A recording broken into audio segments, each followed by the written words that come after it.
The December wind howled through the mountain pass like a wounded animal, driving sheets of snow against Clara Whitaker's woolen cloak. Her mare, a sturdy chestnut named Bess, picked her way carefully along the narrow trail, ice crunching beneath her hooves. Clara's fingers had long since gone numb inside her leather gloves, but she gripped the reins with the same determination that had carried her from Missouri to this God-forsaken stretch of Wyoming territory.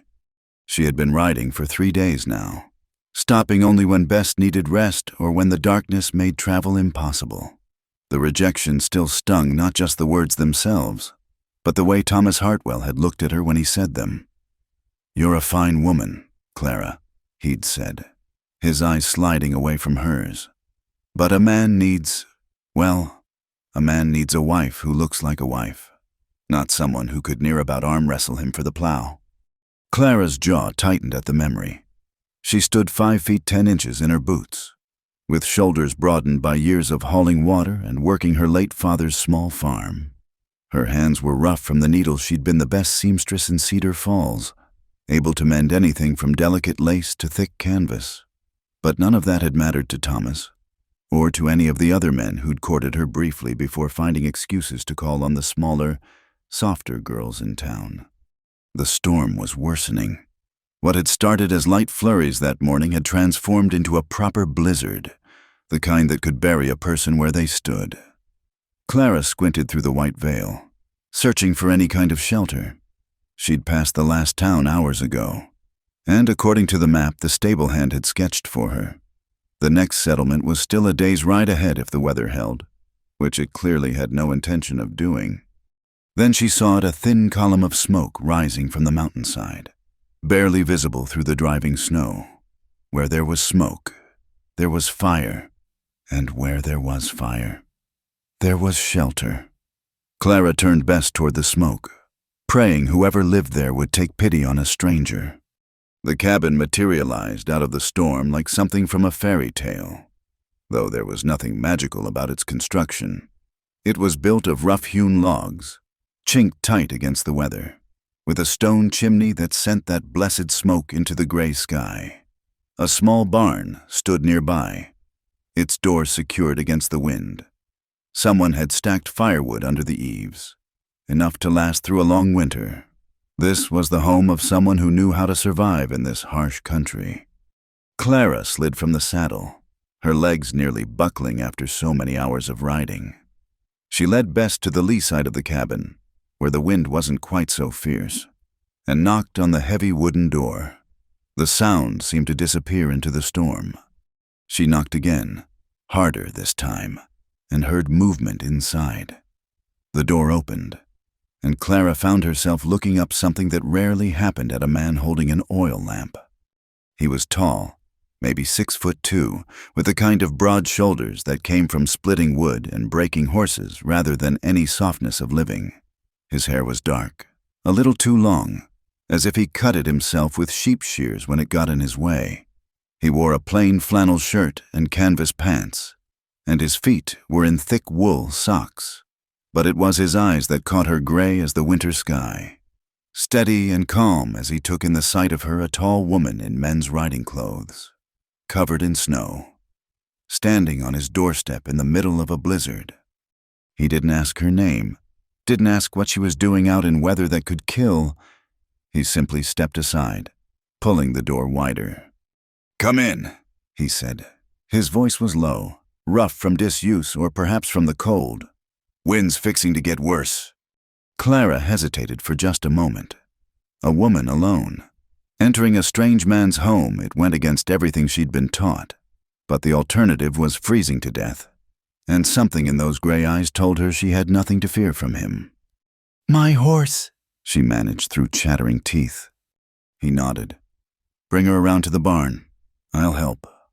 He sat the lamp on a table by the door and pulled on a heavy coat and boots. Together, they led Bess through the wind to the barn. Inside, Clara saw 2 horses already stabled, a black gelding and a spotted mare along with a milk cow. The barn was tight and well kept, with fresh straw in the stalls and full water buckets that hadn't yet frozen. The man he hadn't offered his name yet helped her unsaddle Bess and rub her down. He worked efficiently, his hands gentle on the horse's hide. When Bess was settled with hay and water, he picked up Clara's saddlebags without being asked and nodded toward the cabin. Back inside, Clara stood dripping on the wooden floor, suddenly aware of how she must look. Her split riding skirt was soaked through, her coat heavy with melted snow. Her hair, which she'd pinned up carefully 3 days ago, hung in wet strings around her face. "Sit," the man said, gesturing to a chair by the fireplace. "You need to get warm." The cabin was one large room with a loft above. Everything was simple but well-made: a table and 2 chairs, a bed in one corner, shelves lined with preserves and dry goods. A rifle hung on pegs above the fireplace, and she could see a workbench where he'd been cleaning what looked like a jammed pistol.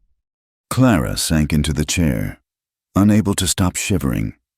The man disappeared into the shadows at the back of the cabin and returned with a thick blanket, which he held out to her.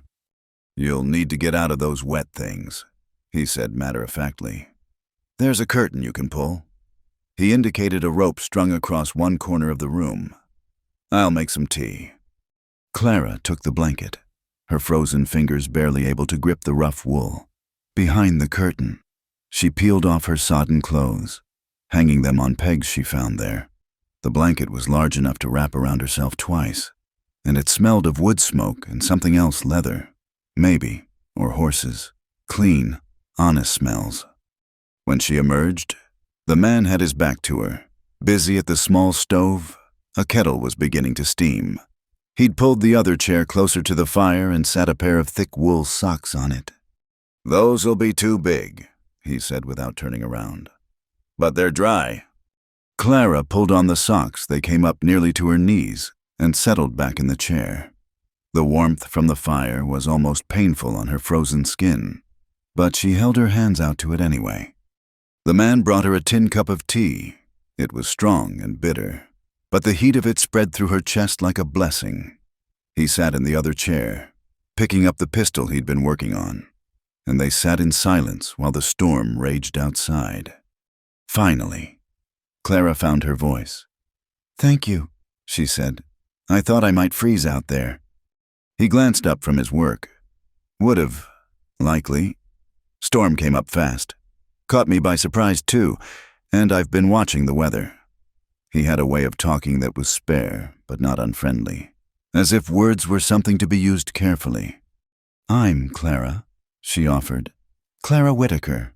"Sawyer Gage," he replied. He didn't ask where she was from or where she was going. In this country, sometimes it was better not to know too much about a person's business. They sat quietly again. Clara found it strange, but not uncomfortable.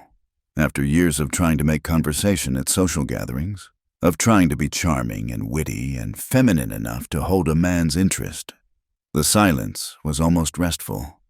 "You hungry?" Sawyer asked eventually. "Got stew on the stove. Nothing fancy." Clara realized she hadn't eaten since morning. "Yes, thank you." He served the stew in simple wooden bowls venison with potatoes and wild onions, seasoned with herbs she couldn't identify. It was good, warming her from the inside as the fire warmed her outside. They ate without talking, the only sounds the crackle of the fire and the wind trying to find its way through the chinks in the walls. When they finished, Clara rose to clear the bowls, but Sawyer waved her back. "You're a guest," he said simply. A guest, not a woman who needed to earn her keep, not someone expected to immediately take over the domestic chores. Just a guest. As the evening wore on, Sawyer showed her where she could sleep his own bed in the corner. When she protested, he shook his head. "I'll take the loft. You need the warmth more than I do." He gathered a few things and climbed the ladder to the loft, leaving her alone by the fire. Clara sat for a long while, listening to the storm and thinking about the strange turn her life had taken. 3 days ago, she'd been in Cedar Falls, watching Thomas walk away with Miss Lily Carmichael on his arm, tiny, delicate Lily who probably couldn't lift a sack of flour if her life depended on it. Now she was here, in a stranger's cabin, wearing his socks and wrapped in his blanket. And for the first time in months, she didn't feel like she needed to apologize for taking up too much space. When she finally made her way to the bed, she found it neatly made with heavy quilts that looked hand-sewn. She wondered if Sawyer had made them himself, or if there had been a woman here once. There were no feminine touches in the cabin, no curtains at the windows or flowers painted on the tin plates. But then, she reflected, looking down at her own calloused hands, what did feminine touches really mean anyway? The storm continued through the night, but inside the cabin, Clara felt safe. She could hear Sawyer moving occasionally in the loft above, the creak of boards as he shifted in his sleep. It should have made her nervous, being alone with a strange man. But instead, she found it oddly comforting. He was there, but he asked nothing of her, expected nothing. He'd simply opened his door and let her in from the cold. As sleep finally took her, Clara thought perhaps she'd been running toward something after all, not just away. Maybe Thomas's rejection had been a blessing, pushing her out of a life that had never quite fit, like a dress made for someone else's measurements. Tomorrow would bring what it would bring. For tonight, she was warm and safe, and that was enough. Clara woke to the sound of wood being added to the fire. Gray morning light filtered through the cabin's single window, revealing that the storm had not let up. Snow pressed against the glass like a living thing trying to get in. She remained still, watching through barely opened eyes as Sawyer moved quietly around the room, trying not to wake her. He had already dressed and pulled on his boots. His movements were economical, each gesture purposeful. When he noticed her stirring, he didn't offer a morning greeting or ask how she'd slept. He simply nodded toward the stove. "Coffee's on," he said, then pulled on his coat. "Need to check the animals."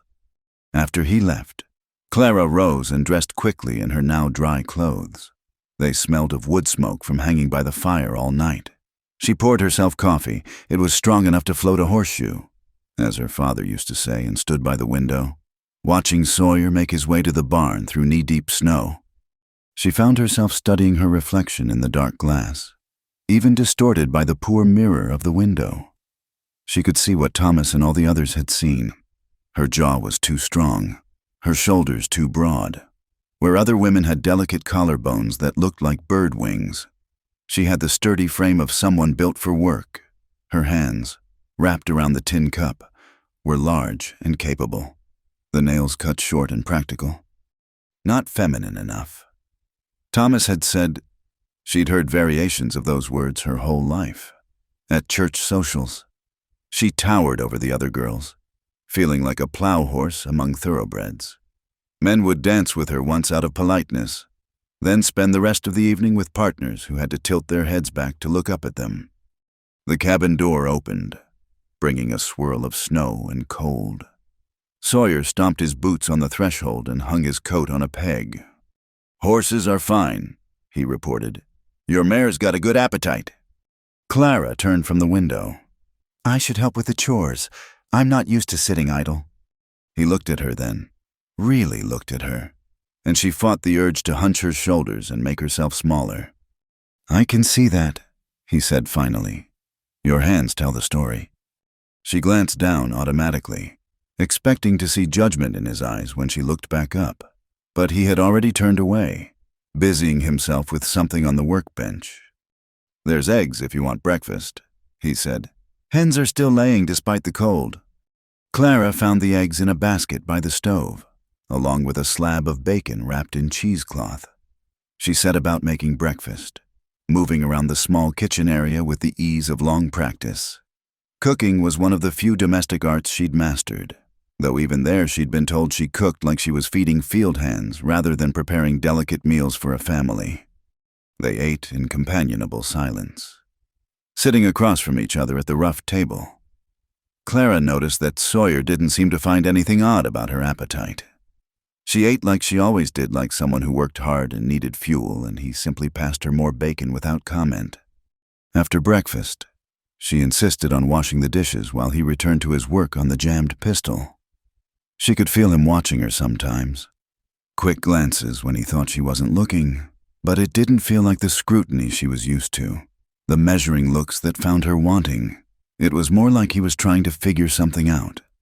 "You traveling alone?" he asked eventually. "Yes," she didn't elaborate, and he didn't push. "That's unusual." Clara's hands stilled in the dishwater. Here it came, the lecture about propriety, about what was and wasn't appropriate for a woman.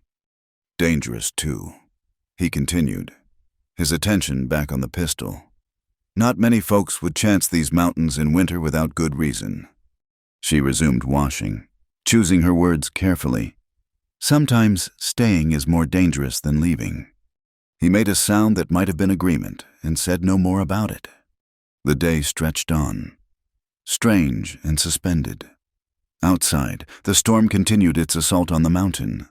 Inside, Clara found herself falling into an odd rhythm with this taciturn man. She mended a tear in one of his shirts without being asked, her needle flying through the fabric with practiced ease. He showed her his store of provisions, practical about the possibility that the storm might last for days. "I've got plenty," he said, showing her the root cellar accessed through a trap door, laden supplies for a hard winter.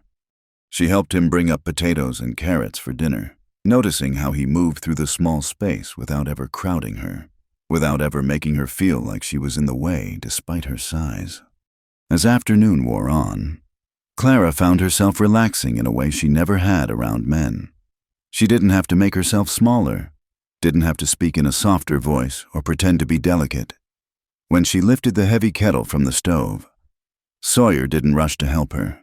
When she added wood to the fire, he didn't tell her it wasn't woman's work. They prepared dinner together, working around each other with surprising ease. Clara made biscuits while Sawyer cut up a haunch of venison for stew.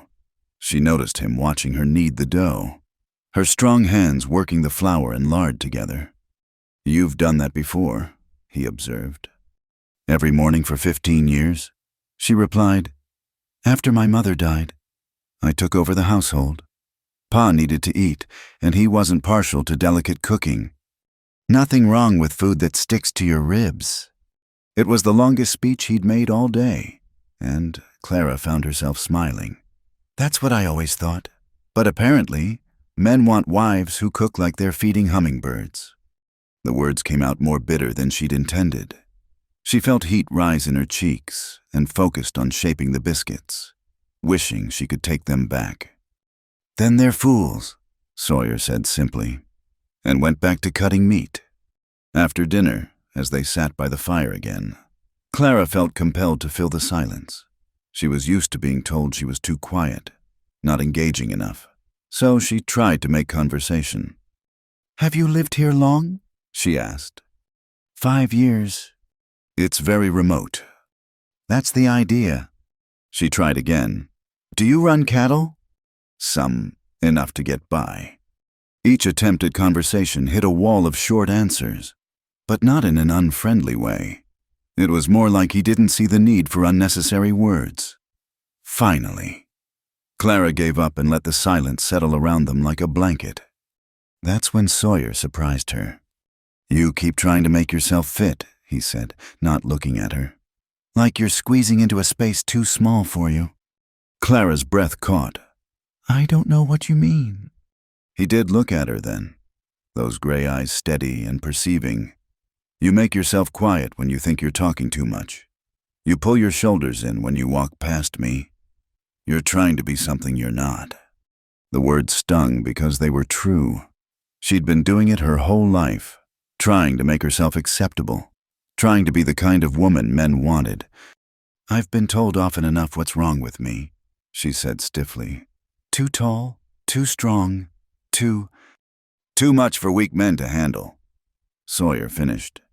"Don't make it your fault they're not enough." Clara stared at him, speechless. No one had ever put it that way before. It had always been about her failings, her inability to be properly feminine, never about the men who found her wanting. Sawyer stood and moved to the window, checking the storm. "Looks like it'll blow through the night at least. You're welcome to stay until it clears." "I don't want to impose." It's not an imposition. He turned back to her. Truth is, it's been a long time since I had someone to share a meal with, someone who doesn't need constant chatter to fill the quiet. He climbed up to the loft then, leaving Clara alone with her thoughts. She sat by the fire for a long time, her knitting needles clicking softly as she worked on the scarf she'd started on the trail. For the first time in her life, she'd met someone who didn't want her to be smaller, quieter, different.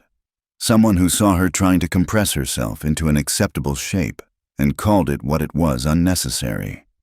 When she finally made her way to bed, she left the scarf draped over his chair. It wasn't finished yet, but somehow she knew there would be time. The storm showed no signs of letting up, and for once in her life, Clara was in no hurry for it to pass. In the darkness, she heard Sawyer shift in the loft above, and she wondered what had brought him to this remote cabin, what he was hiding from or seeking in the solitude. But then she realized it didn't matter. They were two people weathering a storm together, and maybe that was enough. She pulled the quilts up to her chin and listened to the wind howl around the corners of the cabin. Tomorrow she would help with the chores, cook another meal, sit by the fire without trying to make herself into something she wasn't. It was a strange thought, but a liberating one. For the first time since leaving Missouri, Clara didn't feel like she was running from something. She felt like she might be finding her way home. The snow fell without mercy for 3 days. Each morning, Clara woke to find the drifts had climbed higher against the cabin walls, and the path Sawyer shoveled to the barn had filled in overnight. The world outside had been reduced to a small circle of white, with the dark shapes of the barn and woodshed barely visible through the constant veil of falling snow. By the second morning, Clara had stopped asking permission before starting on household tasks. She swept the floors, organized the shelves, and took inventory of the root cellar with the efficiency of someone who had managed a household since childhood. Sawyer watched her sometimes, but never interfered, never suggested she was overstepping. She found his leather gloves on the workbench, 3 fingers worn through. Without asking, she retrieved her sewing kit from her saddlebags and set about mending them. The leather was tough, requiring her heavy needle and considerable strength to push through. But her hands were up to the task. Years of mending harnesses and heavy canvas had prepared her for work like this. Sawyer came in from feeding the animals to find her working by the window, using what little light filtered through the snow-covered glass. He stood in the doorway for a moment, snow still clinging to his shoulders, watching her work. "Those were about done for," he said finally. "Not anymore," Clara replied, not looking up from her stitching. "Still plenty of use in them, just need some attention." He moved to the stove, pouring himself coffee from the pot that Clara had kept warm all morning. "You don't have to earn your keep," he said quietly. "I told you, you're a guest." Clara's needle paused. "I'm not trying to earn anything. Idle hands make me restless." She looked up at him then. "Unless you'd prefer I stop." "No." He sat down across from her, cradling the hot cup between his palms. "It's just been a long time since anyone cared enough to mend things around here." There was something in his voice, a note of old sadness maybe, but Clara didn't pry. She'd learned that Sawyer would share what he wanted to share, when he was ready. Pushing would only make him retreat further into himself. They fell into a routine over those snow-trapped days. Morning chores together, Sawyer teaching her the particular needs of his animals. His milk cow, Buttercup, was temperamental and would only let certain people near her.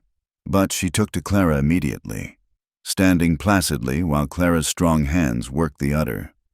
"She usually kicks," Sawyer said, surprised. "Animals know when you're not afraid of them," Clara replied, patting Buttercup's flank.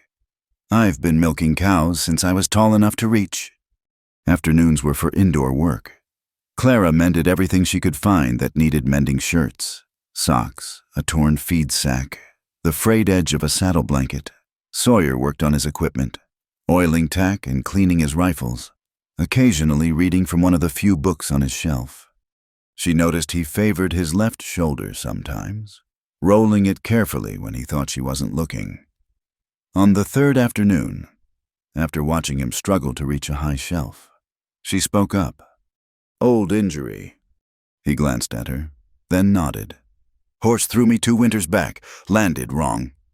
"I could work on it," she offered. "I used to help Pa when his back seized up. These hands are good for more than just mending clothes." Sawyer hesitated, and she could see him weighing something in his mind. Then he moved to sit in the chair by the fire, pulling off his shirt without ceremony. Clara had seen men's backs before. Helping with harvest meant everyone worked stripped to the waist in the heat, but she'd never been this close, never had permission to touch. Sawyer's back was a map of hard living, with old scars from what looked like barbed wire across one shoulder blade and the newer, stiff damage from his fall. She worked carefully, using her thumbs to find the knots in the muscle, applying steady pressure. He tensed at first, then gradually relaxed as her hands worked out the worst of the stiffness. "You do have a talent for this," he said after a while. "Strong hands have their uses," Clara replied, though I was told often enough they weren't ladylike. "Nothing wrong with useful hands." She worked in silence for a few more minutes, then said, "You can put your shirt back on. That should help some." He did, rolling the shoulder experimentally. "Much better. Thank you." That evening, as they prepared dinner together, a simple meal of biscuits, beans, and the last of the fresh venison, something had shifted between them. The careful distance Sawyer had maintained had decreased, not in any improper way, but in the small things. He stood closer when showing her where he kept the salt pork. His hand brushed hers when they both reached for the water bucket, and neither of them jerked away. After dinner, the wind picked up again, howling around the cabin like a living thing trying to get in.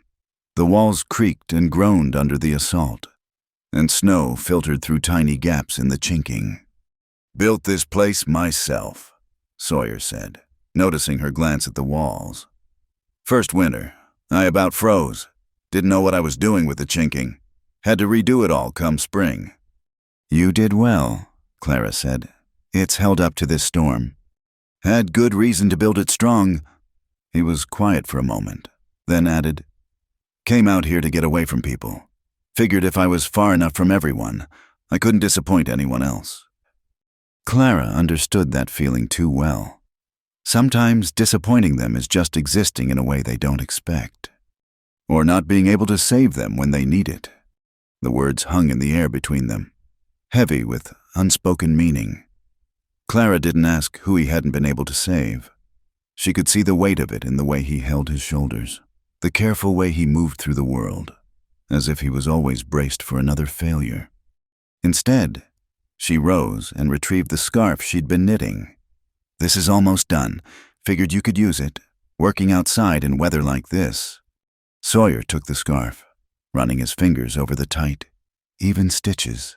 It was made of good wool, dyed a deep blue that would stand out against the snow. "This is fine work." "I'm glad you think so. I was told my knitting was too tight, too practical, not delicate enough." He looked up at her sharply. "Who filled your head with all this nonsense about what's wrong with you?" The directness of the question caught her off guard. "Everyone," she said after a moment. "My aunt, who tried to raise me to be a proper lady after Ma died. The other girls at church. The men who courted me until they realized I wasn't going to magically shrink or soften. Thomas." She stopped, not having meant to say his name. "Thomas," Sawyer repeated. "He the reason you're riding alone through a blizzard?" Clara sat back down, suddenly tired. "He was the last in a long line of disappointments. Said I was a fine woman, but not the kind a man wants for a wife. Too tall, too strong, too—" She gestured helplessly. "Too much." "Thomas is a fool," Sawyer said flatly. "And a coward. Sounds like real man doesn't want a woman who'll break in a strong wind. Most men do, though. They want someone delicate, someone who needs protecting." Sawyer was quiet for a long moment, staring into the fire. When he spoke, his voice was thoughtful. "Maybe some men need that, need to feel big by having someone small next to them. But that's about their weakness, not your strength. Clara felt tears prick at her eyes and blinked them back fiercely. She'd cried enough over the opinions of others. "I don't pity you," Sawyer said suddenly, as if reading her thoughts. "Just so we're clear on that, I see a woman who kept herself going when things got hard, who knows how to work and isn't afraid of it, who sits a horse like she was born to it and doesn't complain about rough conditions." He paused. "I see someone who's plenty feminine, just not in the way small-minded folks expect." "You don't know me well enough to say that," Clara protested, though his words warmed something deep in her chest. "I know enough." He stood, banking the fire for the night. "I know you could have played helpless when you showed up at my door. Could have expected me to wait on you, do everything while you sat by the fire. Instead, you pull your weight and then some. You see work that needs doing and you do it. That tells me what kind of person you are." He paused at the ladder to the loft, looking back at her. The world's full of people trying to make others feel small so they can feel bigger. Don't let them succeed. After he'd climbed up to his bed, Clara sat alone by the dying fire, her hands idle for once. 3 days of snow had trapped her here, but she didn't feel trapped. She felt seen, not judged, not found wanting, just seen for who she was. Outside, the storm was finally beginning to weaken. By tomorrow, maybe the day after, the roads might be clear enough to travel. She would have to decide whether to continue to the next town or turn back to Missouri, but that was a problem for tomorrow. Tonight, she was warm and safe, and for the first time in her life, she was in the company of someone who didn't need her to be anything other than herself. It was a gift she hadn't known she was looking for, delivered by a man who asked for nothing in return. She climbed into bed, pulling the heavy quilts up to her chin. Above, she could hear Sawyer settling in for the night, the creak of the boards as he found a comfortable position. The wind still howled, but it sounded less threatening now, more like a lullaby than a threat. Tomorrow would bring what it would bring, but tonight, Clara Whitaker was exactly where she needed to be. The fourth morning dawned clear and bright, the storm having blown itself out during the night. Clara stood at the window, watching sunlight sparkle on the fresh snow, when she heard Sawyer climbing down from the loft. "Looks like it's finally passed," she said without turning. "Seems so." His voice was neutral, giving nothing away about how he felt about the weather clearing. They went about the morning chores as usual, but there was a different quality to the silence between them. The storm's end meant Clara could leave, continue on her journey to wherever she'd been headed. Neither of them mentioned it. After breakfast, Clara went out to check on Bess. The mare nickered softly when she entered the barn, and Clara ran her hands along the horse's neck, checking for any signs of lameness from the days of confinement. "You'll be ready to travel soon, girl," she murmured, though the words sat heavy in her chest. She was bending to check Bess's hooves when she heard Sawyer enter the barn behind her. He moved to tend his own horses, but she could feel his awareness of her, the careful space he maintained. "Ice is thick out there," he said after a moment. "Trail won't be safe for a day or two yet." Clara straightened, relief flooding through her, though she tried not to show it. "I see." They worked in companionable silence until Clara reached for a heavy bag of grain on a high shelf. She stretched up, fingers just brushing the burlap, when the bag shifted and tumbled toward her. Sawyer moved fast, catching it before it could strike her, but the motion pulled her off balance. She stumbled against him, her hands catching his shoulders for support. For a moment they stood frozen, closer than they'd ever been. Clara could feel the solid warmth of him through his shirt, could see the flecks of green in his gray eyes. Then her sleeve pulled back, revealing the long scar that ran from her forearm to her elbow. Sawyer's eyes dropped to it, and Clara jerked away, quickly pulling her sleeve down, but he'd already seen. The scar was old but still vivid, a raised line of pale tissue against her sun-touched skin. "I'm sorry," she said quickly, though she wasn't sure what she was apologizing for. Don't. His voice was firm. He set the grain bag down and looked at her steadily. Don't apologize for surviving whatever gave you that. Clara's hand went unconsciously to her arm, covering the scar through the fabric. It's ugly. It's proof you're tougher than whatever tried to break you. She laughed, but it came out bitter. That's not what most people see. They see damaged goods. Sawyer was quiet for a long moment. Then he rolled up his own sleeve. Along his forearm was a puckered burn scar, old but extensive. Barn fire, 8 years ago. Was trying to get the horses out. He rolled his sleeve back down. We all carry marks from living. Doesn't make us less, just makes us real. They stood there in the barn, morning light slanting through the gaps in the walls, and Clara felt something shift inside her chest. All her life she'd been trying to hide the parts of herself that didn't fit the mold: her height, her strength, her scars, both visible and invisible. And here was this man suggesting that maybe those were the parts worth keeping. How? She asked softly, gesturing to her arm. She took a breath, surprised to find she wanted to tell him. I was 16. There was a fire at the Hendersons' place. Their youngest had knocked over a lantern. Everyone was running around, screaming, but nobody was going for little Mary. She was trapped in the back bedroom. Clara's eyes went distant, remembering. I went through the window, got her out, but a burning beam caught my arm on the way. Everyone said later I should have waited for the men, that it wasn't my place, but Mary would have died waiting. You saved her. Yes. Clara met his eyes. And I'd do it again, even if it did ruin my chances of wearing fashionable short sleeves. Something passed over Sawyer's face. Respect. Maybe, or recognition. That's the difference between you and those fools back in Missouri. You see something that needs doing, and you do it. They see something that needs doing and wait for someone else to handle it. They walked back to the cabin together, and Clara noticed that Sawyer no longer maintained quite as much distance between them. Their shoulders almost brushed as they climbed the porch steps.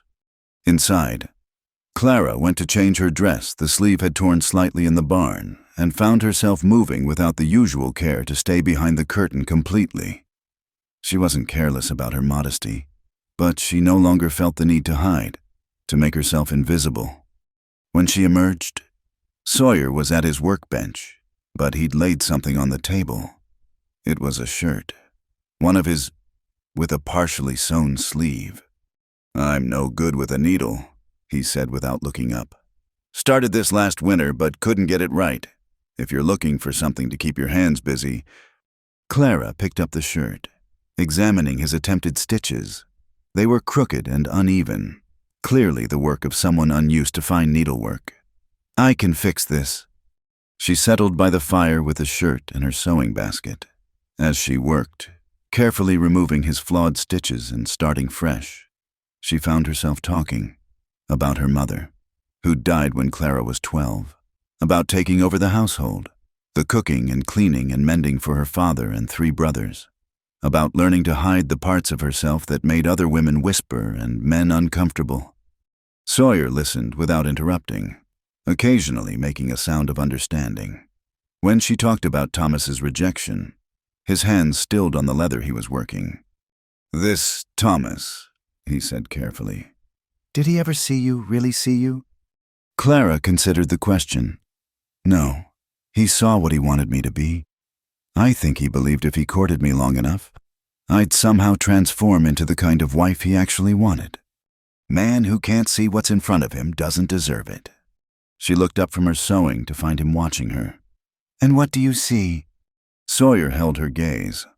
I see a woman who doesn't need to make herself smaller for anyone, who's got courage enough to run into a burning building and sense enough to know when to leave a bad situation. I see hands that can do fine work or hard work, whatever's needed. I see someone who fits just right in this cabin, like it was waiting for her. Clara's breath caught. Sawyer! He stood abruptly, moving to the window. Storm's left drifts against the door. I should clear them before they freeze solid. He was gone before she could respond, leaving Clara alone with his words echoing in the quiet cabin. She looked down at the shirt in her lap, her stitches neat and even where his had been clumsy. Her hands, her two large, unfeminine hands, making something useful and good. That evening, as they prepared dinner together, Sawyer set the plates on the table with unusual care. Clara noticed he'd brought out his better dishes, the ones she'd seen wrapped in cloth on a high shelf. "Special occasion?" she asked. He glanced at her, then away. "Figured our last dinner should be a proper one. Roads should be clear tomorrow." The words hit her like cold water. Of course. The storm was over. There was no reason for her to stay. They ate in relative silence, the easy companionship of the last few days replaced by something heavier. Clara found herself memorizing small details, the way Sawyer held his fork, the careful way he cut his meat, the lamplight playing across his weathered hands.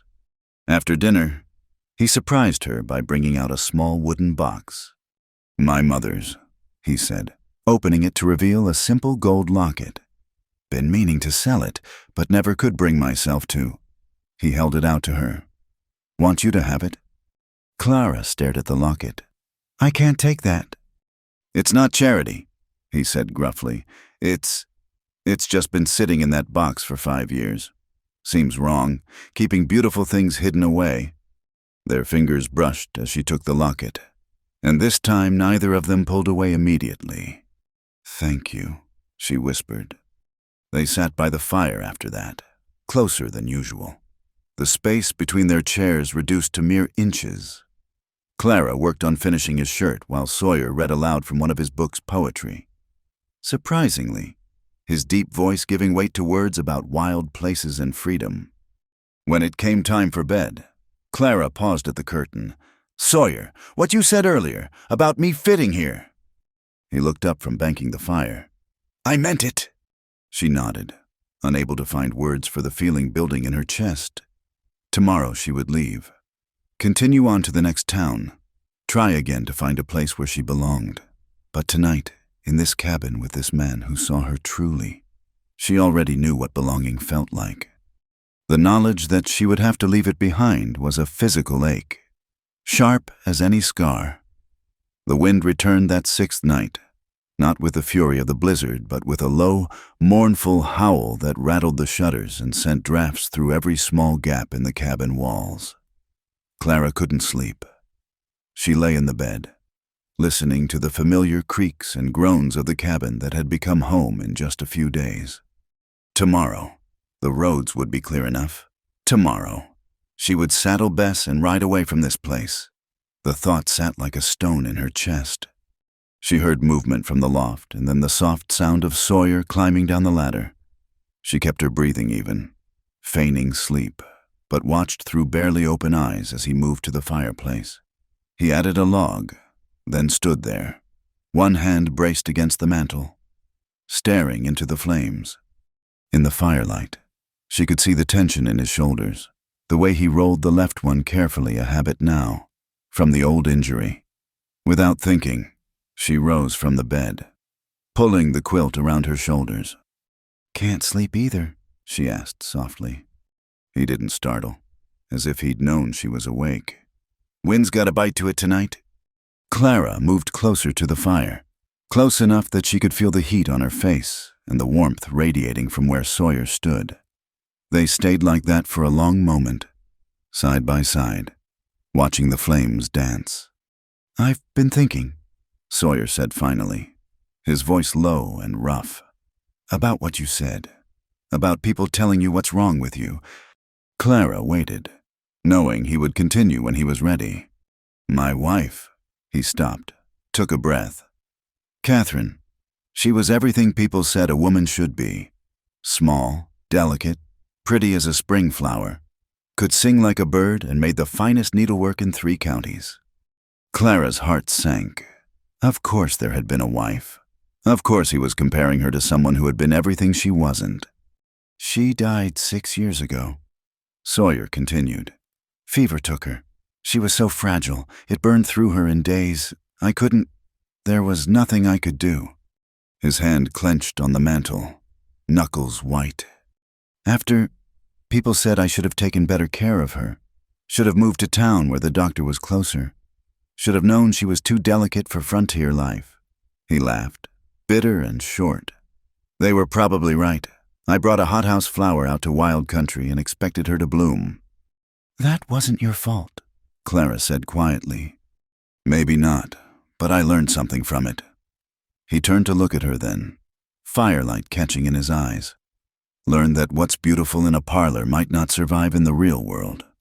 Learned that sometimes what you need is someone strong enough to weather the storms with you. Clara's breath caught in her throat. Sawyer. You're not like other women, he said, echoing the words that had been thrown at her so many times as an insult. You're not delicate or fragile or any of those things they say you should be. And thank God for it. You're real. Clara, you're strong and capable, and you don't pretend to be less than you are. Do you know how rare that is? She felt tears prick her eyes. I'm also leaving tomorrow. I know. He turned back to the fire. I know you've got plans. Somewhere to be. I'm not asking you to change them.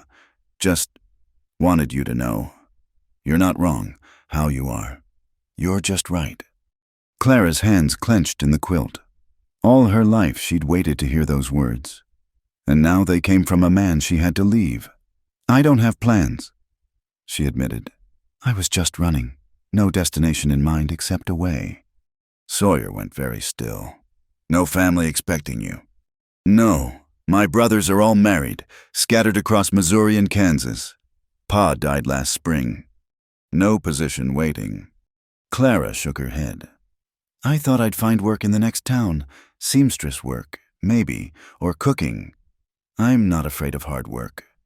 Sawyer was quiet for so long, Clara thought the conversation was over. Then he moved.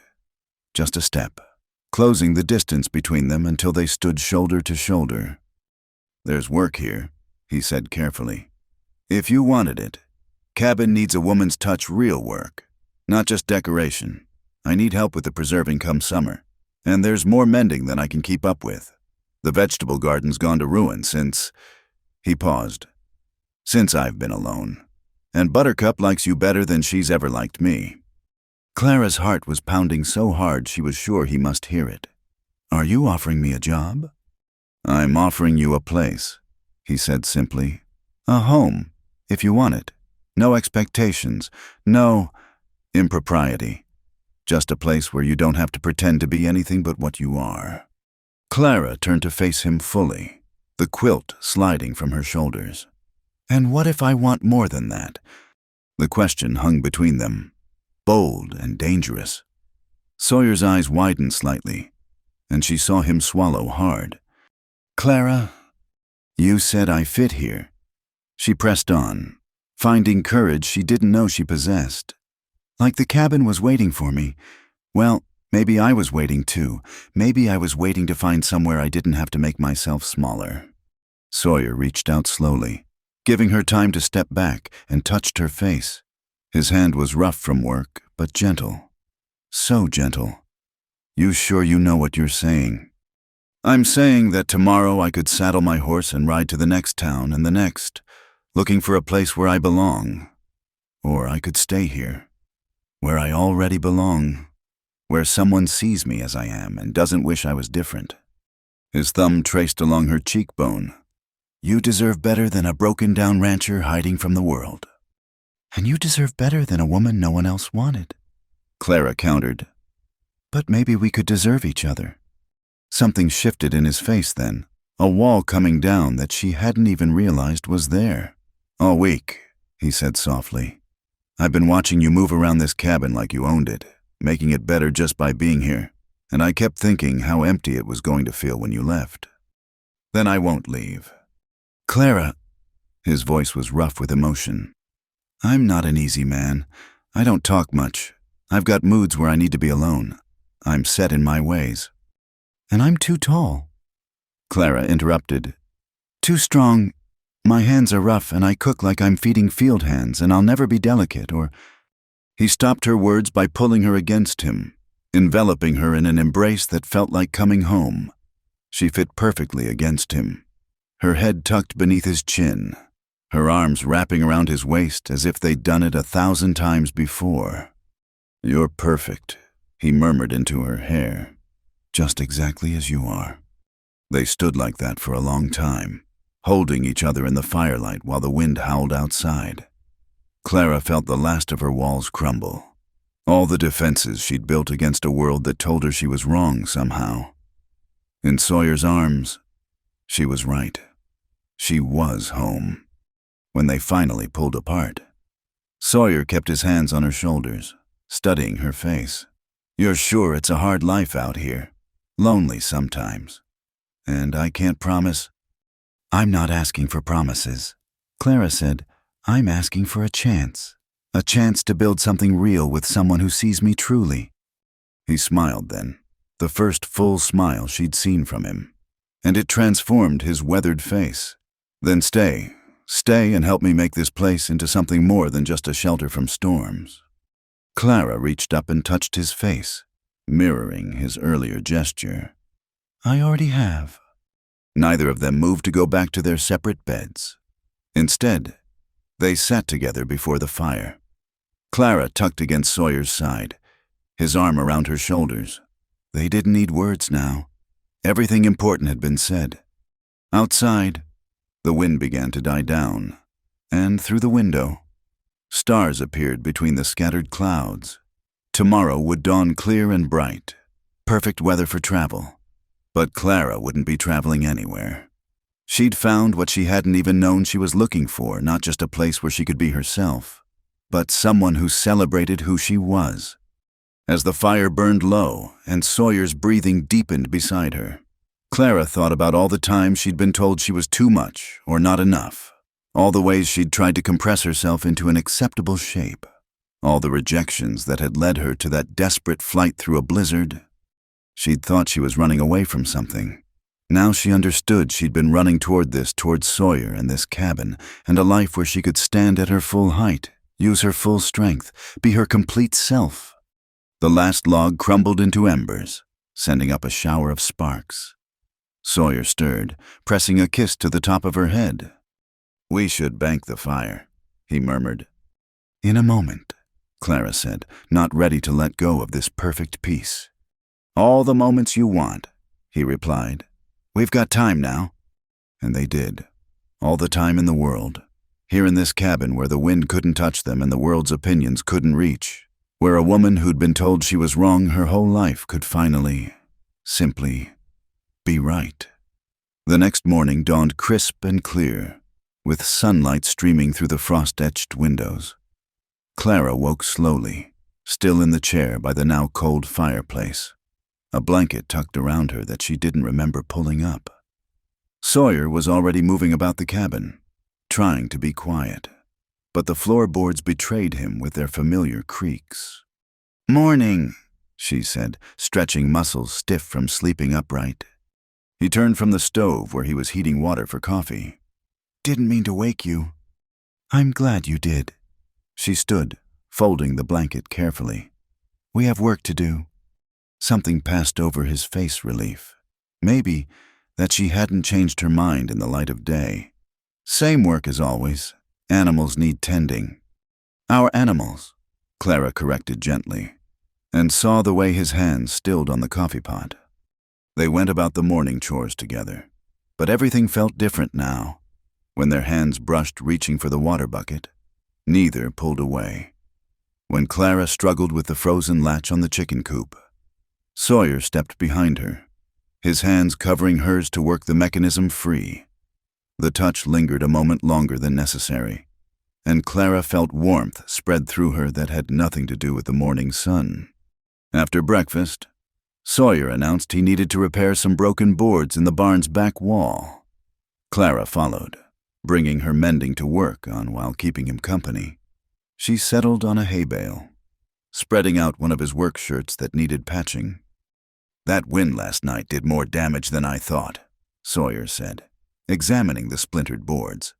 "Going to need to ride to town for supplies soon. Hardware, flour, few other things we're running low on." Clara looked up from her sewing. He glanced at her, a slight smile playing at the corners of his mouth. Unless you're planning on living on air and melted snow. When will you go? Was thinking tomorrow. Roads should be clear enough by then. He paused, focusing intently on prying loose a damaged board. You could come with me, if you wanted. Might be good to let folks know you're staying on. Get your measure for some proper work clothes. 2. What you've got is fine for traveling, but not for ranch work. Clara's needle paused. Going to town together would be a declaration of sorts. People would talk, make assumptions. Won't that start tongues wagging an unmarried woman living out here? Sawyer straightened, turning to face her fully. Let them wag. Anyone has something to say about our arrangement can say it to me directly. His expression darkened slightly. Though I doubt many will. Most folks around here mind their own business. The ones that don't, well, they'll learn to. There was a protective edge to his voice that made Clara's chest tight. No one had ever stood ready to defend her reputation before, mostly because she'd never had much of one to defend, being already labeled as too odd, too unmarriageable. All right, she said. We'll go together. They worked in companionable silence after that, Sawyer hammering and sawing while Clara's needle flew through the fabric, when a board proved too high for him to reach comfortably with his bad shoulder. Clara set aside her mending and stood to help, holding the board in place while he nailed it. Could build a ladder, he muttered, clearly frustrated by the limitation. Or you could just ask for help when you need it, Clara said mildly. No shame in that. He looked at her, something vulnerable flickering in his eyes. Not used to having help to ask for. Well, get used to it. She kept her tone light, but her meaning was clear. That's what partners do. The word hung in the air between them. Partners. Not employer and employee, not landlord and tenant, partners. Sawyer's hand covered hers briefly where it rested on the board. Partners, he agreed quietly. By afternoon, they'd moved on to other tasks. Clara took inventory of the root cellar, making lists of what they'd need from town, while Sawyer worked on repairing some damaged tack.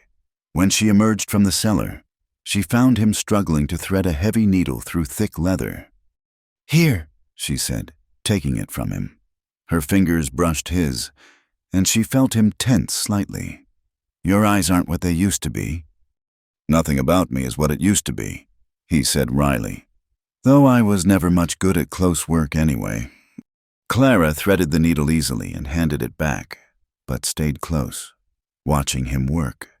You're good at plenty of things. Such as, you're good with animals, patient, gentle.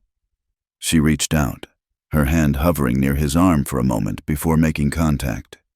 You're good at seeing people clearly, at making them feel worthwhile. Sawyer set down the leather, turning to face her. They were standing close now, close enough that Clara could see the flecks of gold in his gray eyes, could smell the mixture of leather and wood smoke that clung to his clothes. Clara, he said, her name a question and a statement all at once. She didn't step back.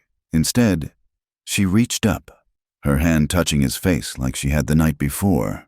His eyes closed briefly at the touch, and when they opened again, there was heat in them that made her breath catch. I've been thinking, she said softly, about what you said last night, about not making any improper assumptions. What about it? What if... She took a breath, gathering courage. What if I want to make some assumptions? His hand came up to cover hers where it rested against his cheek. Careful, once some lines are crossed, there's no going back. Maybe I don't want to go back. Maybe I want to go forward. With you. For a moment, they stood frozen, balanced on the edge of something new. Then Sawyer turned his head, pressing a kiss to her palm. The gesture was gentle but intimate, and Clara felt it like a brand. You sure you know what you're asking? His voice was rough. I'm asking for what's real between us. Clara said, not what's proper or expected, but what's true. Sawyer pulled her closer, one hand settling at her waist while the other cradled her face. What's true is that I haven't felt this way since, maybe ever. Not even with Catherine. She needed me, but you choose me. That's different. And you choose me, Clara whispered. Not despite who I am, but because of it. Because of it, he confirmed, and then his lips were on hers. The kiss was gentle at first, tentative, as if they were both afraid of breaking something fragile. But then Clara's arms came up around his neck, and Sawyer pulled her fully against him, and gentleness gave way to something deeper, more certain. When they finally broke apart, both breathing unsteadily, Sawyer rested his forehead against hers. "Well," Clara said, a shaky laugh escaping her, "I suppose that's one line crossed." Regrets. There was vulnerability in the question. "None? You. Only that I waited so long." He pulled back enough to look at her. "But Clara, we should talk about what this means. I'm not a man for half measures." "Neither am I." She smoothed her hands over his shoulders, feeling the solid strength of him. "But maybe we don't have to figure it all out today. Maybe we can just be together." He studied her face, then nodded slowly. Together. They went back to their tasks, but the air between them had changed. Every glance held weight. Every accidental touch sent sparks through Clara's skin. When evening came and they prepared dinner side by side, their movements had a new synchronicity, as if they'd been doing this dance for years instead of days. After dinner, they sat before the fire as had become their habit. But tonight Clara didn't take the other chair. Instead, she settled beside Sawyer on the small bench he'd pulled before the hearth, her shoulder against his arm coming naturally around her. "Tomorrow in town," he said eventually, "there'll be questions." "Let them question." Clara turned to look up at him. "I'm not ashamed of choosing happiness, even if that happiness comes with a broken-down rancher and a cabin that needs work. Especially then." She laced her fingers through his. "Though I take issue with broken down, weathered, maybe seasoned, like good leather or aged wood stronger for having survived some storms." Sawyer brought their joined hands to his lips, kissing her knuckles. "How is it you always know just what to say?" "I don't," Clara admitted. "Most of my life, I've said all the wrong things. But with you, the truth seems to be enough." They sat in comfortable silence, watching the fire dance. Outside, the night was still and cold, stars brilliant in the clear sky. But inside the cabin, warmth surrounded them not just from the fire, but from the connection building between them, strong and sure as the walls around them. "Thank you," Sawyer said suddenly. "For what?" "For knocking on my door in that storm, for staying, for—" he gestured helplessly, "for making me remember what it feels like to want tomorrow to come." Clara squeezed his hand, understanding flooding through her. She'd been so focused on her own transformation from unwanted to chosen, from wrong to right, that she hadn't fully grasped this man who'd built walls against the world, who'd hidden away nursing old wounds and older guilt, was choosing to open his door again, not just to let her in, but to step out himself, back into a life worth living. "Thank you," she said in return, "for opening the door." As the fire burned low and the cabin settled into nighttime quiet, neither of them moved to separate. Tomorrow would bring its own challenges, trips to town, curious neighbors, the slow work of building a life together. But tonight, they had the warmth of the fire, the comfort of touch, and the bone-deep certainty that they were exactly where they belonged. The evening had grown late, and the fire had burned down to glowing embers when Clara finally stirred from where she'd been sitting beside Sawyer. She stood to add another log, but he caught her hand. "Leave it," he said softly. "It's getting late." She understood what he wasn't saying, that they should retire to their separate beds, maintain some semblance of propriety, even here where no one could see. But something in her resisted the return to careful distances. "I should make some tea," She said instead, "I'm not quite ready for sleep." Sawyer rose with her, moving to the kitchen area. "I'll help." They worked together in the dim light, their movements careful and synchronized. When Clara reached for the tea tin on a high shelf, stretching up on her toes, Sawyer stepped behind her, his chest nearly touching her back as he retrieved it for her. But instead of stepping away once he had it, he stayed there, close enough that she could feel the warmth of him. "Clara," he said, his voice low near her ear. She turned slowly, finding herself trapped between him and the counter, though trapped wasn't the right word when there was nowhere else she'd rather be. The tea tin was still in his hand, but neither of them seemed to remember why they'd wanted tea in the first place. "We should be careful," he said, but his free hand was already coming up to touch her face, thumb tracing the line of her jaw. "Careful of what?" Clara asked, her own hand settling on his chest, feeling his heartbeat strong and quick beneath her palms. "Of rushing into something we can't take back." "What if I don't want to take it back? What if I want to rush towards something instead of always being careful, always being proper?" The words came out fierce, carrying years of frustration. "I've been careful my whole life. Sawyer, careful to not take up too much space, careful to not seem too forward, careful to be what everyone expected. Where did careful get me?" His hand slid into her hair, loosening pins that had been holding it in its proper bun. "It got you here." "Then maybe it was worth it," she whispered. "But I'm tired of being careful." He set the tea tin on the counter with a soft thunk, his now free hand joining the other in cradling her face. "You're sure?" Instead of answering with words, Clara stretched up and kissed him, pouring all her certainty into the touch. This time there was no tentativeness, no careful exploration. This was Clara claiming what she wanted, maybe for the first time in her life. When they broke apart, both breathing hard, Sawyer rested his forehead against hers. "You're going to be the death of me, woman." "I certainly hope not," Clara said, surprising herself with the teasing note in her voice. "I have plans for you." That startled a laugh from him, rusty but genuine. "Do you now?" "I do. Long-term plans. The kind that involve fixing up this cabin and planting a proper garden and maybe adding on a room or two eventually." Eventually.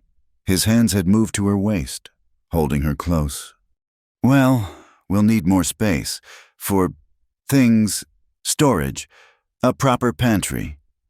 She felt heat rise in her cheeks but pressed on. "Maybe other things. Someday." Understanding dawned in his eyes, followed by something that looked like wonder. "Clara Whitaker, are you talking about children?" "I'm talking about a future," she said firmly. "A real one. Together. But if you're not interested in that kind of future..." He silenced her with another kiss, this one deep and full of promise. When he pulled back, his eyes were bright with emotion. "I gave up on that kind of future when Catherine died," he said roughly. "Figured it wasn't meant for me. But you make me believe in things again." "Then believe in this," Clara said. "Believe in us." They stood there in the kitchen, holding each other while the cabin settled around them. Finally. Sawyer stepped back, though he kept one hand on her waist. "We should do this proper," he said. "You deserve that. A real courtship, a real proposal. Not just falling into something because we're snowed in together." Clara understood what he was offering: respect, honor, all the things she'd never been given before. But she also understood something else. "We're not snowed in anymore," she pointed out. "I could leave tomorrow if I wanted, ride into town and never come back. But I'm choosing to stay. That's not falling into something. Sawyer, that's jumping with both feet." "Even so..." "How long a courtship would be proper?" she interrupted. "A month, 6 months, a year, and what would change? Would you know me any better after going through the motions of Sunday dinners and chaperoned walks? I suppose not, but you've seen me at my worst," Clara continued. "Frozen, frightened, dripping snow on your floor. You've seen me work, seen me struggle with my own demons, seen my scars inside and out. You know who I am, Sawyer Gage, and I know you. I know you're kind beneath the gruffness. I know you blame yourself for things beyond your control. I know you've been alone so long you've forgotten how to be with someone, but you're remembering. I know you see me, really see me, and somehow find me worth seeing. Sawyer's hand came up to cup her cheek again. How did you get so wise? Not wise, Clara said. Just tired of waiting for my life to begin. Tired of thinking someday things would be different.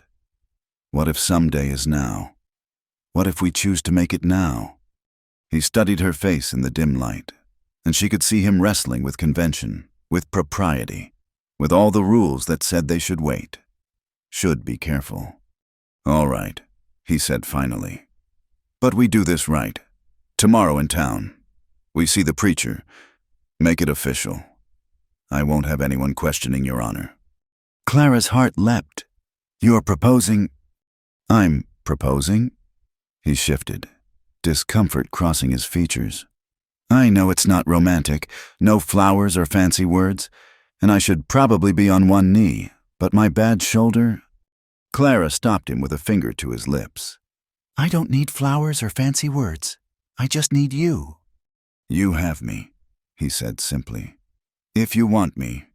I want you, bad shoulder, gruff moods, and all. Then I guess we're getting married. He shook his head slightly, as if amazed at the turn of events. A week ago I was alone. Figured I always would be. Now you're stuck with me, Clara finished. Now I'm blessed, he corrected, though the good Lord only knows why. Clara laughed, joy bubbling up from somewhere deep inside. Maybe because you opened your door in a storm. They made tea after all. Sitting close together at the table while they discussed practical matters, where Clara would move her things, not that she had many, what they'd need from town besides supplies, whether the preacher would be available on short notice. People will talk, Sawyer warned. A rushed wedding always sets tongues wagging. Let them wag, Clara said, echoing his earlier words. They'll find something else to gossip about soon enough. And your family, your brothers. Clara considered. I'll write to them. After, they'll be shocked, probably, but relieved too. One less spinster sister to worry about. You were never meant to be a spinster, Sawyer said fiercely. Any man who couldn't see your worth is a fool. Then I'm glad for all the fools. Clara said, they led me here. As the night grew late, they finally parted. Sawyer heading to his loft while Clara took the bed, but before he climbed the ladder, he turned back. Clara, no regrets come morning. No regrets, she promised. Not tonight, not tomorrow, not ever. She heard him climb the ladder, heard the boards creak as he settled for the night. But she lay awake for a long time, not from worry or doubt, but from a kind of amazed joy. Tomorrow she would put on her best dress, travel-worn as it was, and marry a man she'd known for a week.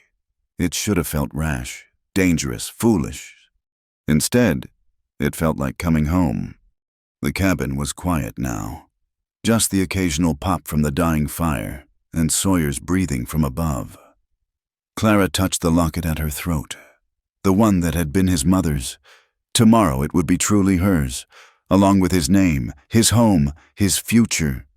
She thought about all the times she'd been told she was too much, too tall, too strong, too plain-spoken, all the ways she'd tried to make herself less, to fit into spaces too small for her spirit. And here was a man who wanted her to take up more space, not less, who saw her strength as an asset, not a flaw, who offered her not just a place to stay, but a life to build. Thank you, she whispered into the darkness, not sure if she was thanking God, fate, or the storm that had driven her to this door. Above, she heard Sawyer shift, and his voice drifted down, warm with humor and affection. Go to sleep, soon to be Mrs. Gage. Tomorrow's a big day. Mrs. Gage. Clara tested the name in her mind and found it fit perfectly, like everything else about this new life she was choosing. She pulled the quilts up, surrounded by the scent of wood smoke and home, and finally let sleep take her. Tomorrow would bring what it would bring: curious looks in town, a simple ceremony, the beginning of a life she'd never dared imagine. But tonight, she was exactly where she belonged, and that was enough. More than enough. It was everything. Clara woke before dawn, her heart already racing with the knowledge of what this day would bring. She could hear Sawyer moving quietly below. He must have come down from the loft while she slept. The smell of coffee drifted through the cabin, along with something else. Bacon. She dressed carefully in her best dress, a dark blue wool that had survived the journey better than most of her things. Her hands trembled slightly as she pinned up her hair, trying to make it look presentable for her wedding day. The thought sent a thrill through her wedding day. When she emerged from behind the curtain, she found Sawyer at the stove, dressed in what must be his best clothes, a clean white shirt she'd never seen before, dark trousers, and a vest that looked barely worn. He'd trimmed his hair and shaved carefully. When he turned at the sound of her footsteps, his eyes widened. "You look," he cleared his throat. "You look beautiful." Clara felt heat rise in her cheeks. No one had ever called her beautiful before. Handsome, maybe, in a backhanded sort of way. Strong-looking, but never beautiful. "You clean up pretty well yourself," she managed. They stood there for a moment, suddenly shy with each other despite everything that had passed between them. Then Sawyer smiled, that rare, full smile that transformed his face. "Made breakfast," he said. "Figured we should eat before the ride to town." They ate quietly, both lost in thought. When they finished, Sawyer disappeared outside while Clara cleaned the dishes. She heard him hitching the horses to the small wagon he kept in the barn. They could have ridden separately, but arriving together in the wagon would make a statement. We are together. We are choosing this. The ride to town took 2 hours through the snow-bright morning. They talked little, but Sawyer kept reaching over to touch her hand where it rested on the seat between them. Each touch sent warmth through Clara, a reassurance that this was real. This was happening. The town of Cedar Ridge was small but bustling, with a main street of wooden buildings and a white church at the far end. As they drove down the street, Clara saw curtains twitch and faces appear in windows.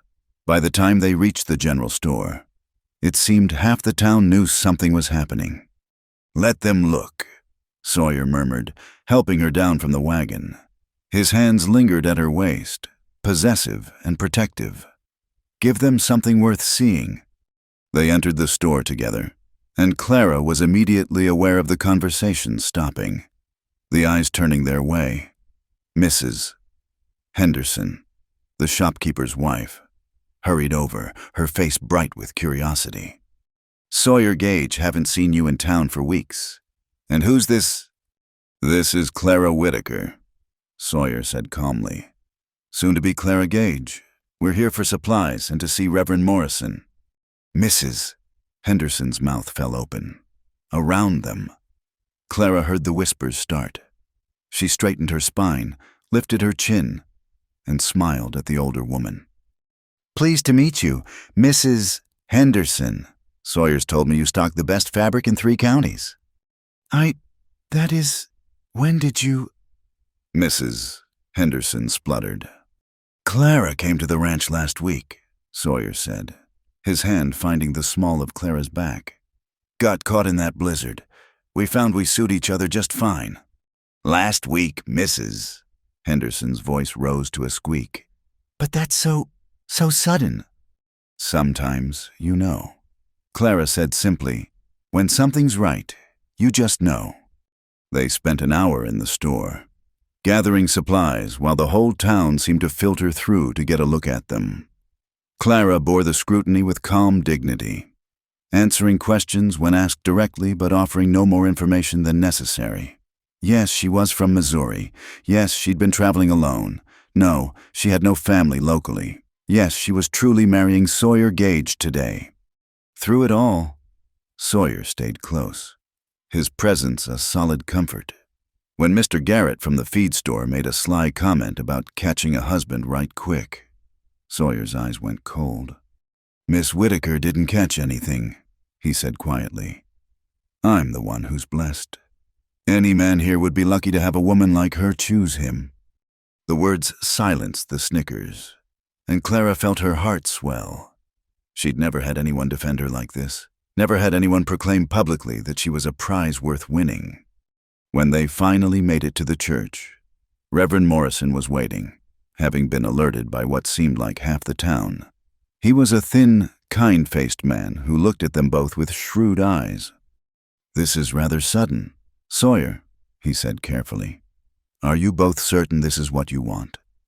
"I'm certain," Sawyer said firmly. The Reverend looked at Clara. "And you, Miss Whitaker. No one's pressuring you. You're entering this marriage of your own free will." Clara almost laughed. The idea that anyone could pressure her into anything was absurd.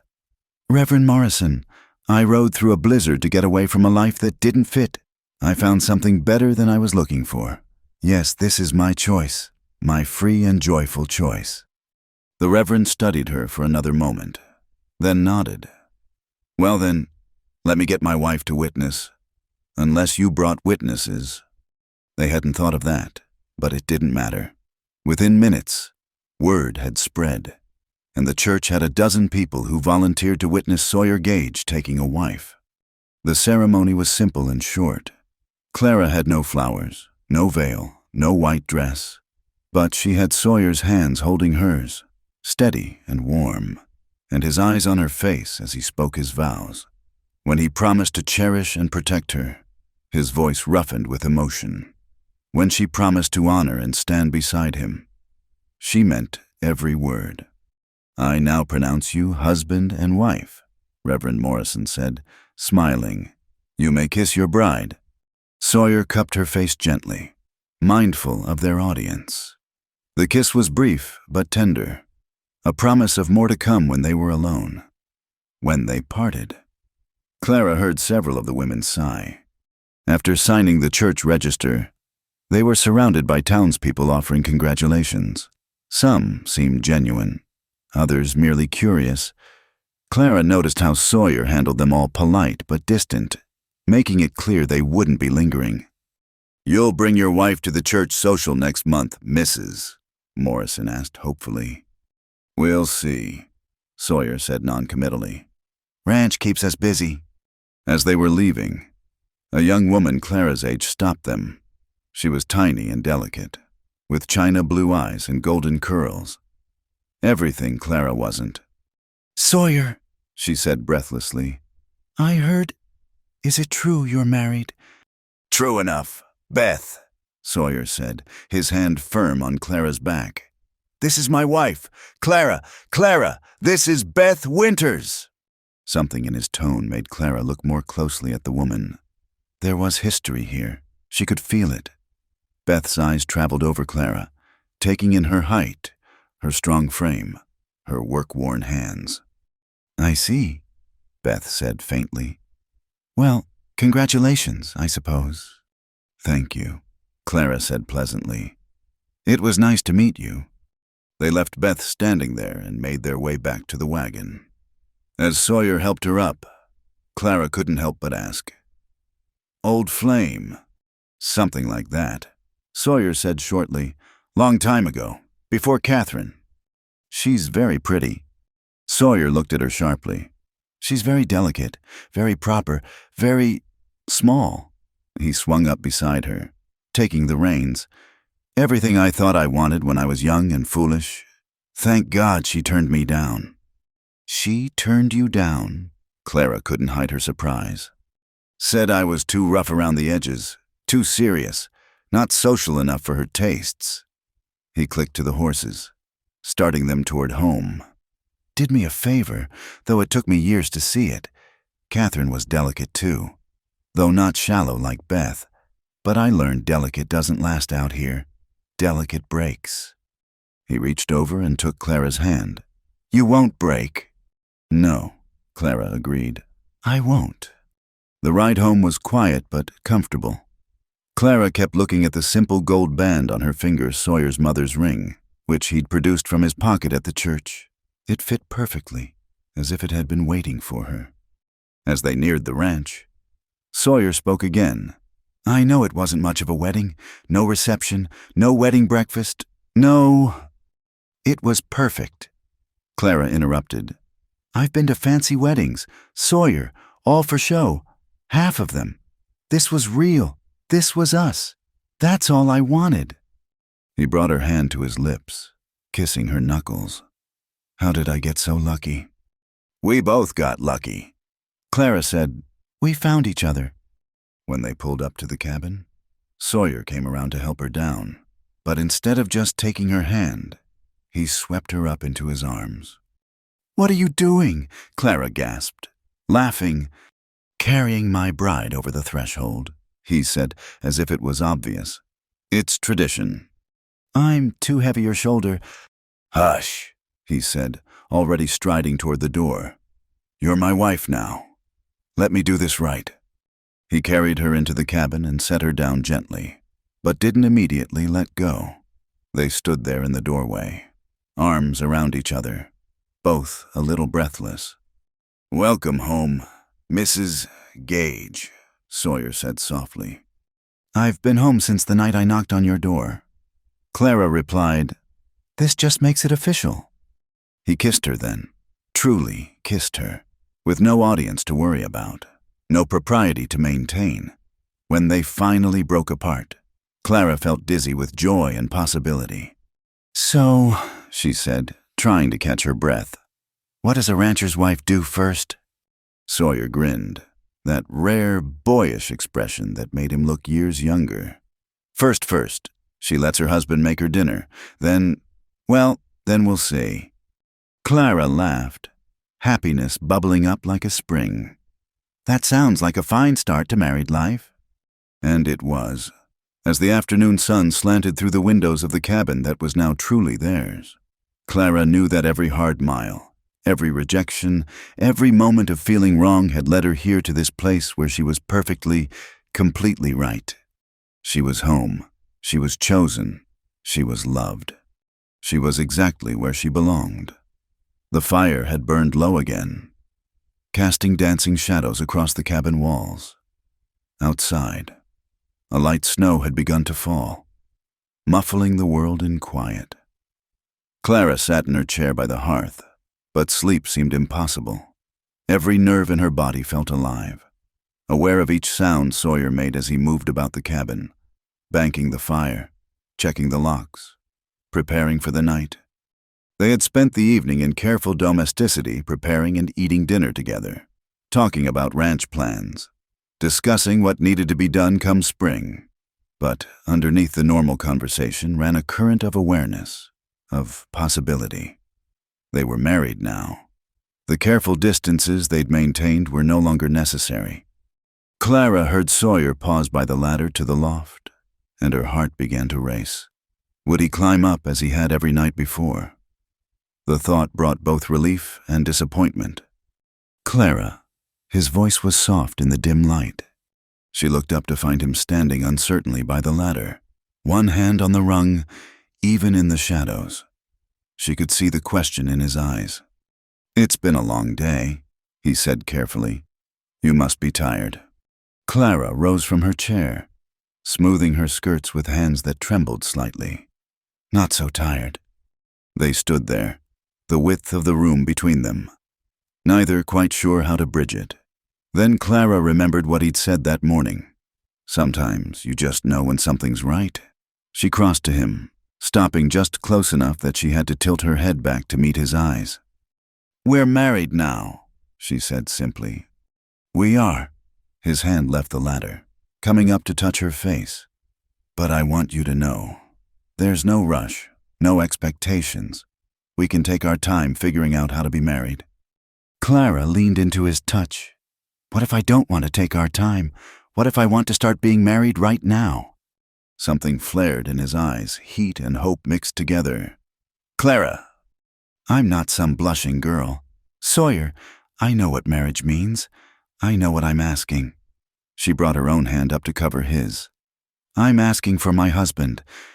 He studied her face for a long moment, as if memorizing every feature. You're sure? Instead of answering with words, Clara stretched up and kissed him, pouring all her certainty into the touch.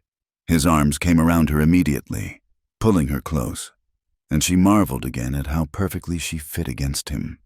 No bending, no straining, just two people whose edges matched. When they broke apart, both breathing unsteadily.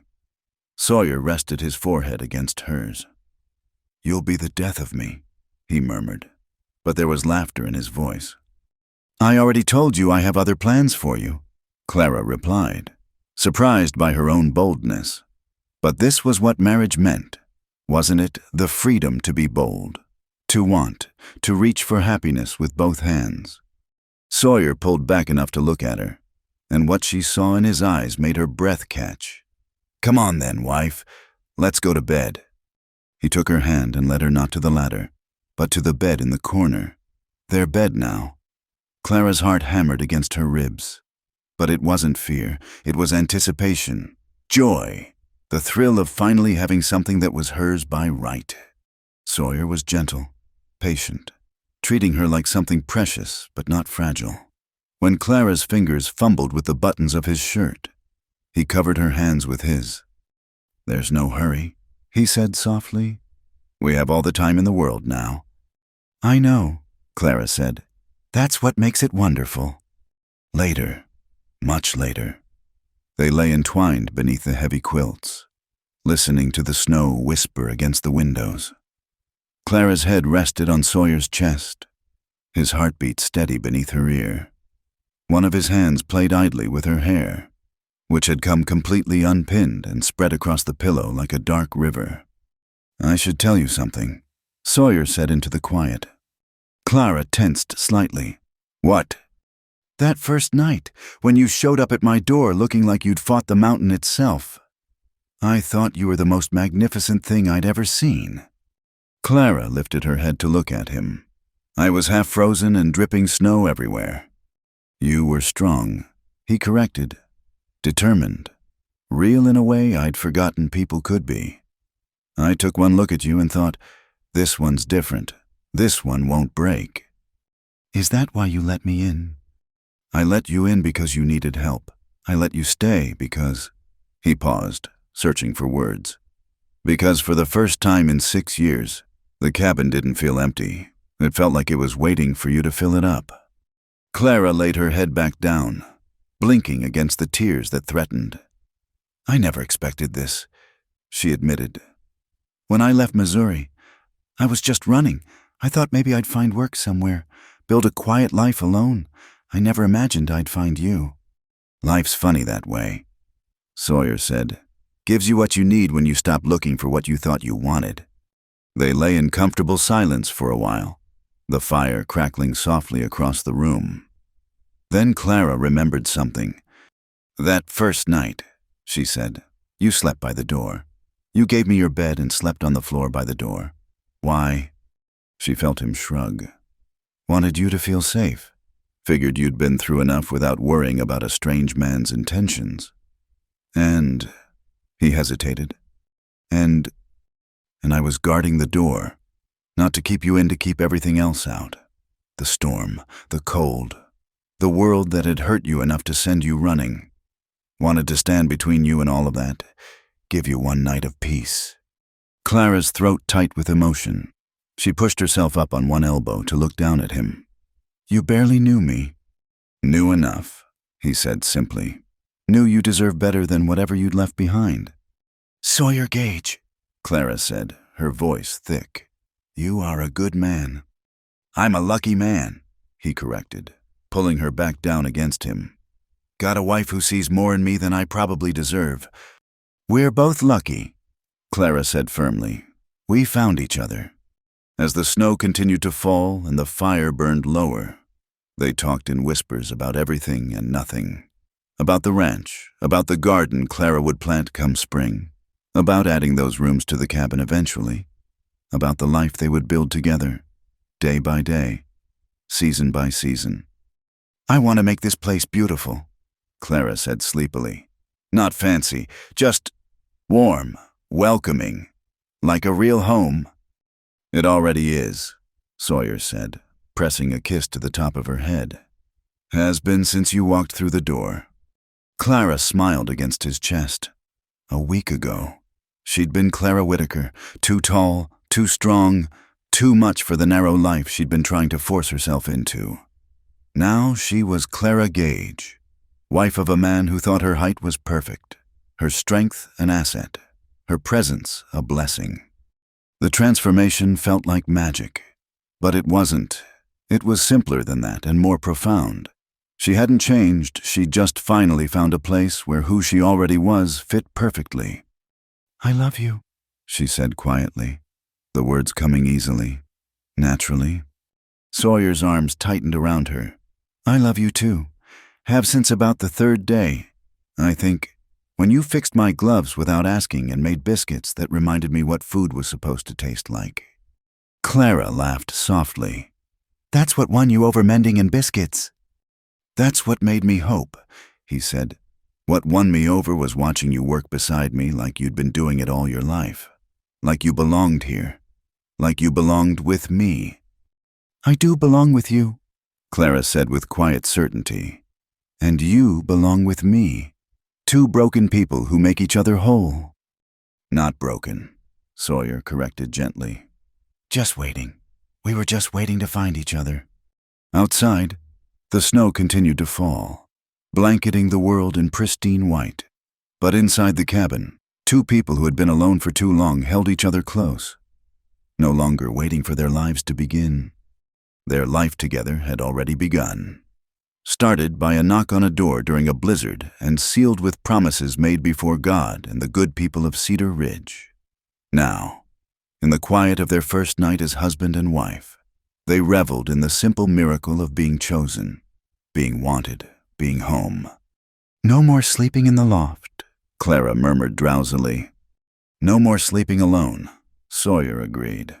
And as sleep finally claimed them both, the fire settled into glowing coals, casting its warm light over two people who had found in each other not what they had been looking for, but exactly what they needed.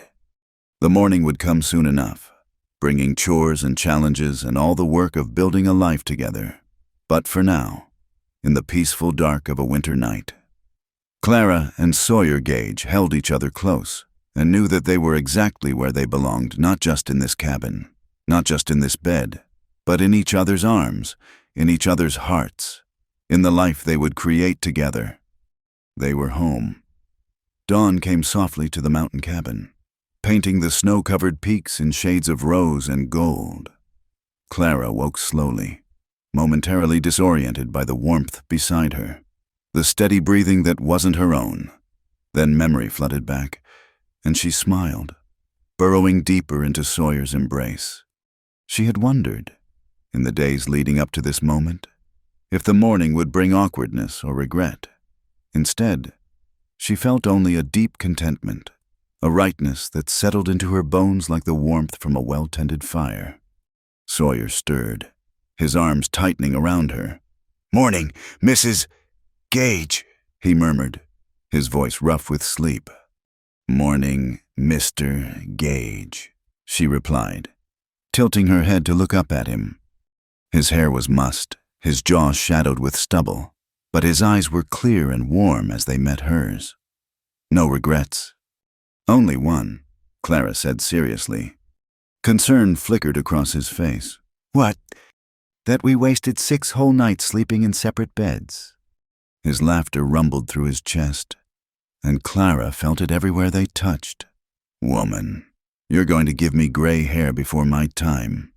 "You already have gray hair," she pointed out, reaching up to touch the silver threads at his temple. "And now you know why." But he was smiling as he said it, that full, unguarded smile she was determined to see more often. They rose reluctantly, the demands of the ranch not caring that this was their first full day as husband and wife. But even the familiar routine of morning chores felt different now. When their hands brushed reaching for the egg basket, there was no need to pull away. When Sawyer struggled with his coat, his shoulder always stiffest in the morning cold, Clara helped him without asking, her hands lingering on his shoulders after the coat was settled. "I could get used to this," he said quietly. "You'd better," Clara replied. "For better or worse. Remember, and that includes stubborn shoulders and buttons you can't reach." After breakfast, as Clara cleared the dishes, she noticed Sawyer standing by the window, looking out at the pristine snow with an odd expression on his face. "What is it?" she asked, drying her hands on her apron. Her apron, in her kitchen, in her home. The thought still sent a thrill through her. "Just thinking," he said slowly, "about how different it all looks now." Clara moved to stand beside him. "The snow." "Everything." He slipped an arm around her waist, drawing her close. 6 years I've looked out this window. 6 years of seeing the same view, mountains, snow, sky. Beautiful, but empty, cold. Now I look out and I see possibilities. That flat area by the creek, perfect for the expanded garden you want. That stand of trees, we could build a chicken coop there. Keep them sheltered from the wind. The meadow beyond good grazing once we fence it proper. "You're seeing a future," Clara said softly. "I'm seeing our future." He turned to look at her. "That's what you've given me, Clara. Not just company, not just help with the work. You've given me a reason to build something that lasts longer than the next season." Clara felt tears prick her eyes. "You've given me the same. A place to put down roots, a reason to unpack my bags and stay." They stood together, looking out at their snow-covered kingdom. Small though it was, one cabin, one barn, a handful of animals, and acres of wild land waiting to be shaped by willing hands. To some, it might not seem like much, but to two people who had spent too long alone, it was everything. "I have something for you," Sawyer said suddenly, moving to the wooden chest where he kept important papers. He returned with an envelope, slightly yellowed with age. "I've been carrying this around all morning, trying to figure out when to give it to you." Clara took the envelope, puzzled. Inside was the deed to the ranch, she realized. But Sawyer had crossed out his name and written both their names instead, Sawyer and Clara Gage. "Sawyer, you don't have to—" "Yes, I do." His voice was firm. "This is your home now, your land. If something happens to me—" "Nothing's going to happen to you," Clara interrupted fiercely. "God willing, but life out here is uncertain, and I want you protected. This ranch is yours as much as mine now, legal and proper." Clara stared at the deed, throat tight with emotion. Even Thomas, who had courted her for 2 years, had never spoken of sharing anything real with her. And here was Sawyer, after knowing her just over a week, giving her half of everything he owned. "Thank you," she whispered. "Don't thank me for sharing what's already yours," he said gruffly. "Now come on.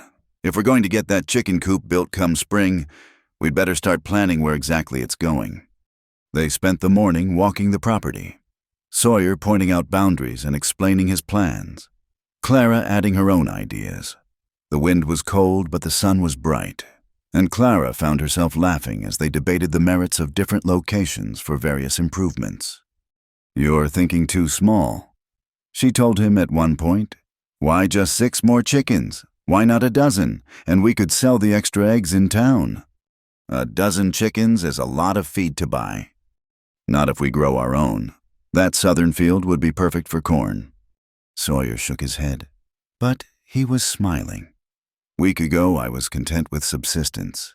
Now you've got me thinking about commerce." "Is that bad?" "No." He caught her hand, bringing it to his lips. "It's wonderful. It's just going to take some getting used to, thinking beyond just getting by." As they headed back to the cabin for lunch, Clara noticed smoke rising from the direction of the road. A moment later, a wagon came into view, struggling through the snow-packed trail. Sawyer tensed beside her. "That's Ben Morrison, the Reverend's son." The young man pulled up near the cabin, touching his hat. Mr. Gage! Mrs. Gage! He seemed slightly awed by Clara, who stood nearly as tall as he did. My mother sent me with this, a wedding gift, she said. He handed down a basket covered with a clean cloth. Inside, Clara found a fresh-baked apple pie, a jar of preserves, and a small sampler with "God bless this home" stitched in careful letters. "Please thank your mother for us," Clara said warmly. "This is so kind." "Yes, ma'am. She also said to tell you the ladies' sewing circle meets Thursday afternoons, if you're interested." Clara felt Sawyer stiffen beside her, but she kept her smile steady. "That's very welcoming. I'll keep it in mind." After Ben left, they carried the gifts inside. Sawyer was quiet, and Clara knew him well enough already to wait for him to find his words. "You don't have to go," he said finally. "To the sewing circle. I know how those things can be. All gossip and judgment dressed up as Christian fellowship." "I might go," Clara said mildly, setting the pie on the table. "Not every week, but occasionally. It would be nice to know some of the other women. Even if they're just looking for something to whisper about." Clara turned to face him. "Let them whisper. They'll talk whether I'm there or not. At least if I'm there, they'll see I'm not ashamed, that I'm proud to be your wife." Sawyer pulled her into his arms. "How do you do that? Take something I'm dreading and make it seem manageable." "The same way you take my fears and make them smaller," Clara replied. "We're a team now. We face things together." That afternoon, as they shared the apple pie by the fire, Clara found herself thinking about the unexpected turns life could take. A week ago, she'd been alone, cold, and lost both literally and figuratively. Now she sat in her own home, beside her husband, planning a future that stretched out before them like the vast Wyoming sky. "Penny for your thoughts," Sawyer said, noticing her distant expression. "Just thinking about how I knocked on your door expecting nothing more than shelter from a storm," Clara said, "and instead I found—" "What?" he prompted when she paused. "Everything," she said simply. "I found everything." Sawyer set aside his plate and pulled her onto his lap, holding her close. "So did I," he murmured against her hair. "So did I." Outside, the sun was beginning to set, painting the snow pink and gold once more. Another day ending. But not just any day. Their first full day as husband and wife. The first of thousands. God willing, that they would face together. "No more running," Clara said softly. "No more hiding," Sawyer agreed. They sat together as darkness fell, the fire warming them from without, while love warmed them from within. Two people who had been labeled as not enough, he too broken. She too strong had found in each other the perfect fit, not despite their flaws, but because of them, not in spite of their scars, but through them. Tomorrow would bring new challenges. The ranch needed work, the town would gossip, and two independent souls would have to learn the daily compromise of marriage. But tonight, in their cabin on the mountain, Clara and Sawyer Gage had everything they needed each other, a warm fire, and the absolute certainty that they were home. Clara reached for Sawyer's hand, threading their fingers together. His wedding ring caught the firelight, matching hers, 2 circles of gold, 2 promises made, 2 lives now joined as one. "I love you," she said, the words still new enough to thrill her. "I love you too," he replied, pulling her closer. "My brave Clara, who walked through a blizzard to find me." "Who found us?" she corrected. "The storm brought me to your door, but we found each other." And in the warm circle of firelight, in the shelter of their mountain home, that truth wrapped around them like a blessing. They had found each other, against all odds, despite all obstacles. 2 souls who fit together perfectly, not in the way the world expected, but in the way that mattered. They were home. They were loved. They were exactly where they belonged. The beginning. Thank you so much for listening to this Wild West love story. I hope Clara and Sawyer's journey touched your heart as much as it touched mine while telling it. Please let me know in the comments where you're listening from. I love connecting with listeners from around the world and hearing your thoughts about the story. If you enjoyed this tale of finding love in unexpected places, please subscribe to Wild West Stories 1850 and give this video a like. And don't forget to hit that hype button to help more people discover these heartfelt stories from the American frontier. Until next time, partners.